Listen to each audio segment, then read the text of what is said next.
Rio ne pieri wa dek mi duma bor mo ali wario ke pieri wario abili matye Arua o chago yo mi kwedo koto padana pario maki wache gen ko maroko matye ki kwir marac ko man makiluoni city 5 pineapple juice gin Oneko Dano ikin piny pat ma bili wachi ngimero ngeyo ngoke kome modwao aduki patoman Malupe kilokpa Josephine Angucia lalokpa Abili madit matye West Nile region eno moko pitoman kun wache gen ki chako kwet chochot kama bene jomo kene tima ke makoge ibuch wanen matute i report man Chiko mu akibot ayena biona ubien yunge to padana pabya ngwen aber oto ki Arua city ka aber mo kene go to ki Madukolo district yunge mato komo maketika yupune ya Arua city Makiluani City 5 Pineapple Flavoured Gin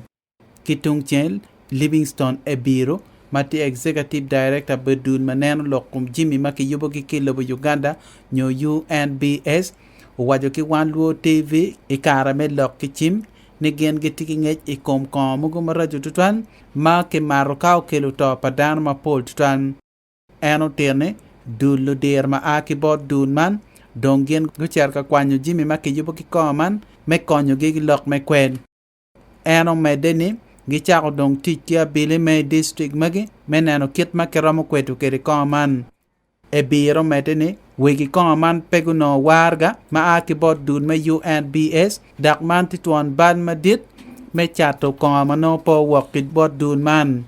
Dr. Paul Onzubu matila dit malo lokum yotkum me Maracha district ukok ikom dun malo Jimmy makicharge ilobo Uganda nigena pekitika katika kato itich chek mapol mapatpat manofu pia kichako chato Jimmy moni ichuk lalok pia Abili me kabedo me West Nile Josephine Angucia wani meno Territorial Police of Arua City and Madukolo District are investigating incidences of sudden death of 12 people and intoxication of several others due to suspected poisoning.